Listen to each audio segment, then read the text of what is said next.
me to introduce myself. My name is Jun Brex Lofranco. I am a BS Management Accounting graduate ng UC at saka former internal auditor before sa Cebu at ngayon isang OFW here in Dubai. And currently, so I'm having part-time as a financial educator and also become a marketing director of this company. Okay, so ayan. And yun nga is kailangan natin na maintindihan kung sino ba si IMG or International Marketing Group. So we are one of the biggest and fastest growing financial services companies in the Philippines. So nag-iisa lang po tayo talaga at isa tayo sa mga pinakamalaking company in the financial industry. Okay? And then we assist people who want to help themselves achieve financial security through financial education and building a proper financial foundation. So tayo po yung nag-a-assist sa bawat Pilipino na gustong matuto in terms of dealing financial and at the same time to build talaga yung solid financial foundation. So tayo yung nag-a-assist disregard of the background status sa buhay, so wala tayong pinipili. Okay? So we have established partnership with the biggest companies in the financial industries. So later on, makikilala nyo yung some of the partners ni IMG. So siya lang naman yung mga bigating company dito sa Pilipinas. Okay? And we have been able to help thousands of associates take advantage of the IMG opportunity with flexible time commitment and schedule. So isa na po ako doon. So I am part of the, I think ngayon is millions of associates na nag-take advantage talaga ng opportunity na maibigay ni IMG. Okay? So ayan. And we have proven system that helps you build a successful business. So meron tayong sistema na sinusunod kasi sabi nga nila if you want to be big and if you want to be like a success in the business, you need a system to follow. Okay? So walang malalaking kumpanya na walang sistema yung pina-follow. Okay? Ayan. So right now I am very happy kasi we have a global campaign for financial education. Kung makikita nyo is this one is 30 million by the year 2030. This is our financial literacy campaign.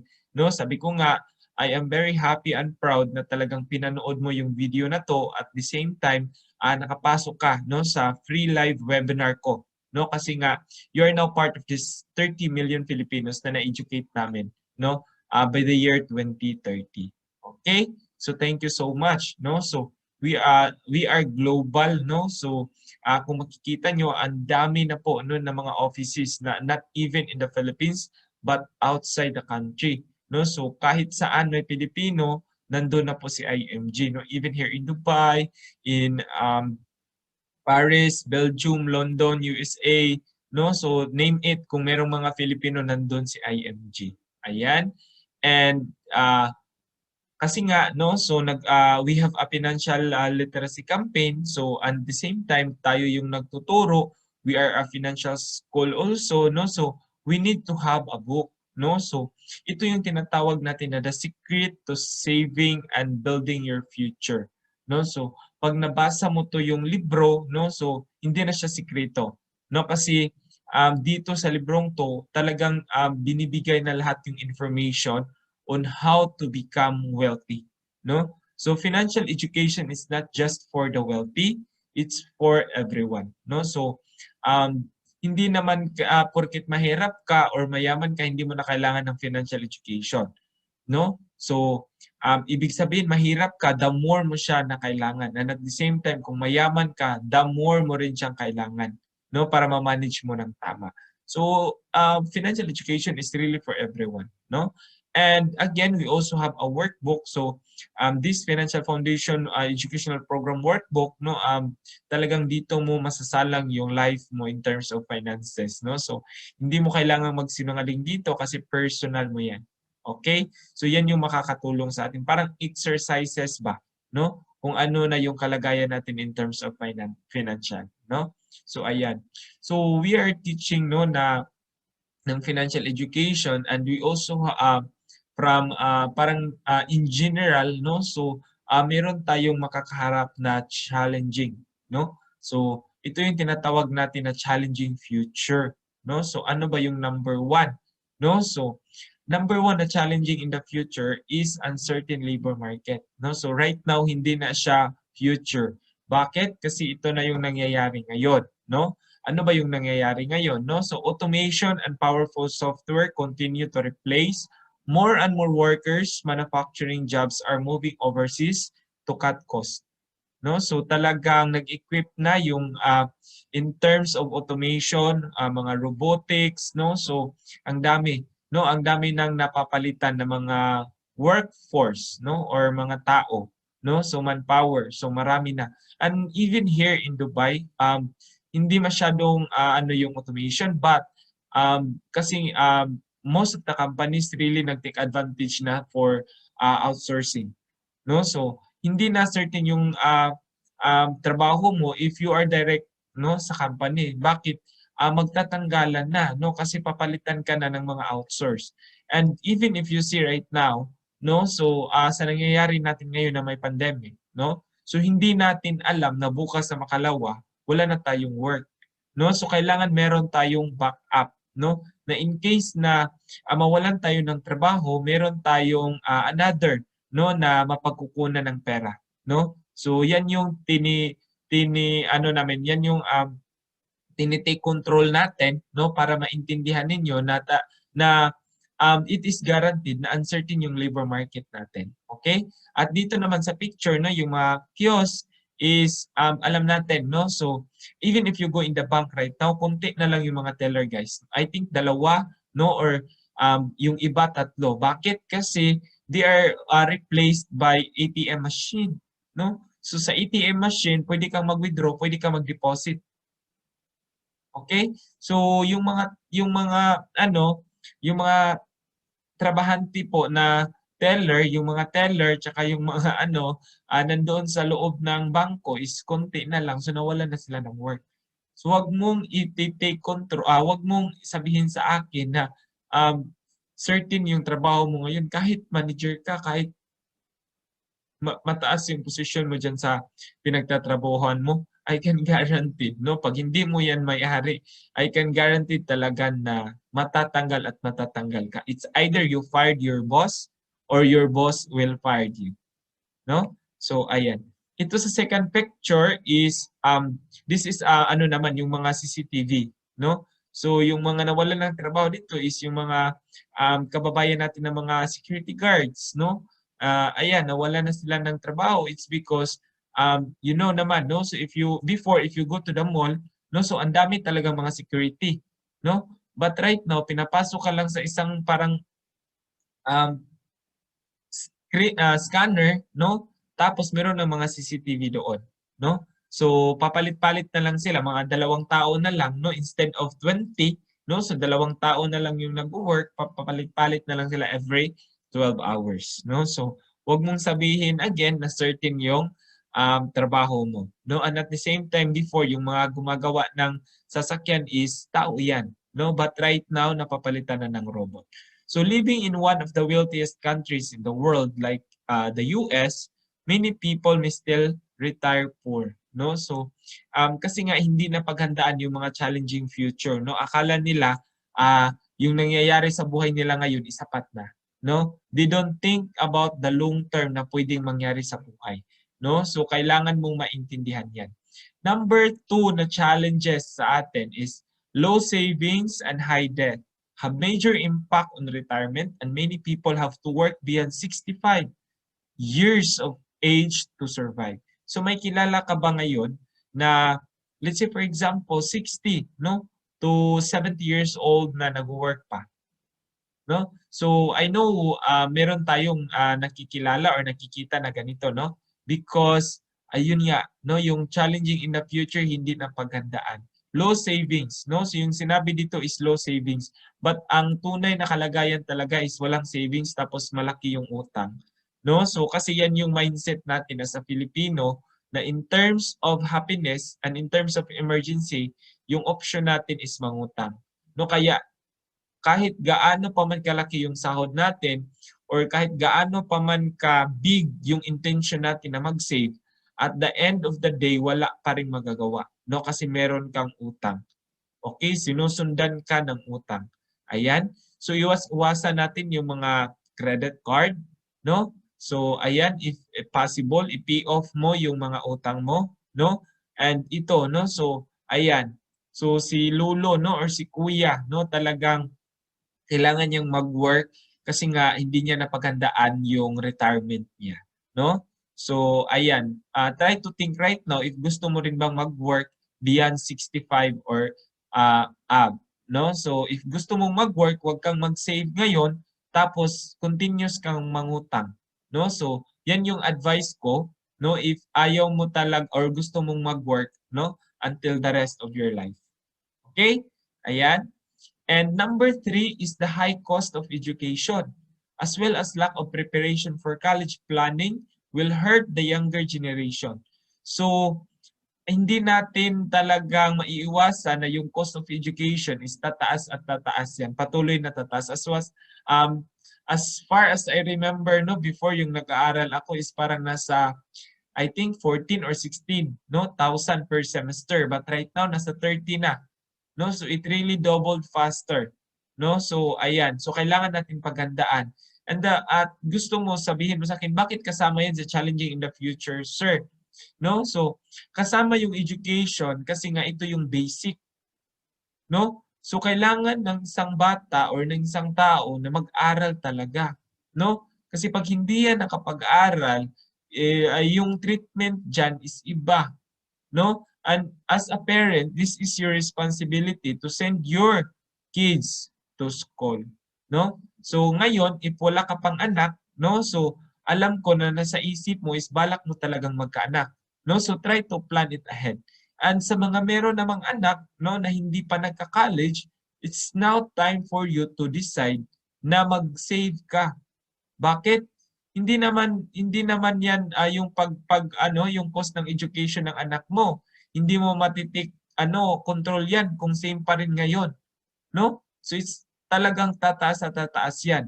Yung gawin mo lang is mag-save ka, no? Or paghandaan mo, no? Yung college education, let's say college lang, no? Kasi yung elementary at high school is okay lang naman 'yan, no? So hindi medyo magastos, but yung pinakamagastos talaga is yung college, no? So kailangan mong as a parent and as an aspiring parents, no? So kailangan natin paghandaan 'to, no? So hindi tayo aabot sa mga ganito, no, na nagra-riot kasi itigil yung tuition fee increase, no? Hindi niyo mapipigilan kasi nga tumataas din yung mga bilihin, no? So talagang yung cost of education tataas rin, no? So ito, no, so ayan, before talaga, no, so nag-aaral ako with my own talagang sariling sikap, no, kasi gusto ko na ma-achieve yung education na pangarap ko, no? So gusto kong merong diploma, no? So ayan, isang pangarap, isa 'yan sa mga pangarap ng isang tao, no? So talagang kailangan natin ibigay sa parents, no? So ayan. And number 4 is increasing cost of living make many people have difficulty in saving money for their future needs. And when the needs arises, emergency, repair, illness, tuition fee, no, and others, their only option is utang. Okay? So bakit part din to, sir, ng challenging in the future? No? Kasi mostly of the Filipinos hindi alam natin, no? So let's say, gawin na lang natin ganito. Alam natin na patuloy na tumataas yung mga bilihin, no? But wala tayong ginagawa. No? At ito yung sanhi, no? Yung patuloy na pagtaas ng mga bilihin, ito yung sanhi kung bakit wala kang pera ngayon. No? Or wala kang pera na magagamit in the future in case of emergency. No? And at the same time, pangalawa, yung mindset natin is every emergency na may mangyari sa buhay natin is yung solution is utang. Hahanap ka talaga ng tao na sino yung pwede mong mapag-utangan. Pag hindi ka pinautang, no, talagang sasama yung loob mo. So kasalanan pa ng tao, no, na hindi ka pinautang. No? So yan yung mindset ng mga Filipino. And number one factor na kung bakit hindi ka nakakapag-save is yung inflation. Yung inflation guys, if sa mga meron ng alam dito, no, so i-recap lang natin sa mga wala pa talaga, so this is it, no? So yung inflation, ito po yung pagtaas ng mga bilihin sa kadahilanan ng pagbaba ng halaga ng pera. Ulitin ko, inflation, no, is ito yung pagtaas ng mga bilihin, no, ng mga presyo ng mga bilihin sa kadahilanan ng pagbaba ng halaga ng pera. Okay? So yung inflation rate po natin sa Pilipinas is nasa around 3 to 5% per year. Okay? So kailangan natin na maintindihan yan. Later on, I will explain. No? So ito yung nga, yung basic na bigas. No? So ayan, meron pa mga groceries patuloy na tumataas. No? Yung mga bilihin. So ayan, number one, no, na talaga magiging example ko dito is if we go back last year 2000. No? So basic needs, sabi nga dito, no, nakakita tayo ng bigas. Magkano ba yung kilo ng bigas before? No, year 2000, that is around 20 to 25. But right now, try to buy, no, or try to go to the grocery store or any, no, sari-sari store, tanungin mo magkano yung kilo ng bigas. It's around 45 to 50. So what happened? No? Talagang tumataas yung bilihin in just a small time, no? A small time lang, no? Span of time, talagang tumaas siya, no? Pero wala ka pa ring savings, no? Kasi nga yung lahat ng kita mo, no, nauubos lang siya sa mga basic needs mo or wants mo. So kailangan mong maintindihan 'yan. Okay? So ayan, hindi solution, another one, no? Hindi solution in terms of emergency na mangutang ka, no? And I really want to emphasize this one, na hindi rin solusyon ng happiness mo, no, is mangutang. No, kasi nag-accumulate ka lang, no, ng utang mo. Kasi yung mga Pilipino, mindset ng mga Pilipino is every fiesta kailangan maghanda. No? Kailangan maghanda kasi darating yung mga best friend natin, no, mga kamag-anak natin. So kung wala kang paghanda, mangutang ka. 'Di ba? Para ipakain doon sa mga taong walang ginawa, no? Na walang magawa, no, sa buhay mo. No? So hindi naman masama guys na talagang maghanda tayo. But what I'm trying to say is kung yun lang yung kaya, yun lang yung pagkasyahin. No? So wag mo nang nagbigay or magpakabongga na hindi naman kaya, no? Kasi pagsisisihan mo talaga 'yan, no? And then number one is like mga special occasions, no? So pag Filipinos talagang tie up yung band natin as a family. So kailangan mag-celebrate ng birthday, kailangan mag-celebrate ng mga anniversary, no? So kailangan mag-celebrate ng Pasko, New Year's, no? So walang masama din 'yan, no? But ayan, kailangan natin na maintindihan na kung ano lang yung meron is yun lang yung pagkasyahin. Okay? So paulit-ulit na yan, it's because yan yung mga sanhi kung bakit hindi ka nakakapag-move on. No? Hindi ka talaga makakapag-move on kasi next year darating na naman yung occasion. No? So uutang ka na naman ulit. Okay? So before pa mangyari yung mga occasion, kailangan mo nang paghandaan yan. Okay? Kahit paunti-unti. Ayan. So you can control your future, no? So ayan, so ikaw yung mag-control ng future mo, hindi rin ako yung mag-control ng future mo. Okay? Kasi iba-iba tayo at kanya-kanya tayong buhay. Okay? Ayan, para maintindihan mo, no? Your future is not in the hands of your employer, your union, or your government. It is neither in the hands of your bank nor your broker. No? So wala. No, wala sa trabaho, wala sa boss mo, no, wala sa community, wala rin sa gobyerno, no? Wala rin sa bangko, wala rin sa broker or agent na nag-recruit sa iyo, no? Kundi nasa sa iyong sarili. Bakit? Your future is in your hands because making money, walang magsasabi, no, na Sir Briggs, matulog ka na lang diyan kasi ako yung gagawa ng pera para sa iyo. No? Wala. No? So, in making money also hindi na siya question sa atin. No? Kasi nga even ako, pumunta ako dito sa Dubai para mag-work pero yung work ko dito is hindi naman talaga yung profesyon na kinuha ko or kurso ko.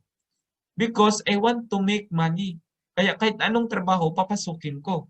No? So, ayan. Tapos ako yung gagawa. No? So, wala naman, okay, magtrabaho ka dyan. No? Tapos akin yung sahod mo. Meron bang ganyan? Wala. And then number 2 is save money. So, wala ring magsasabi dito na mag-save ako ng money para sa'yo. No? So, ikaw yung magsisave, no, sa pera na kinita mo. And then, accumulate your money. So, ikaw din yung maglagay ng mga investment vehicles kung saan mo ilagay para ma-accumulate yung money mo. No? So, walang ibang gagawa niyan. And at the same time, you need to protect your money is because pag hindi mo pinoprotektahan, baka mapunta sa iba yan. No? At ikaw yung makagagawa niyan, no, na i-protect mo yung pera mo. So by doing this, you will become your own money manager. No? So ikaw yung manager ng sarili mong pera, walang nagkokontrol, ikaw. No? But kailangan lang na you have to understand how money works. No, alam mo kung paano nag-work yung pera. At the same time, make money work for you. Kasi guys, I will tell you, yung pera nag-work yan. No? Nag-work yan, but it really needs a high understanding, no, and coachability, no, para talaga mag-work yung pera para sa iyo. Okay? And ayan, if you want to grab a copy of this book, no, before I forget, you can ask the person who invited you or you can comment on the link below or comment section para at least maibigay ko sa iyo yung PDF copy ng librong to.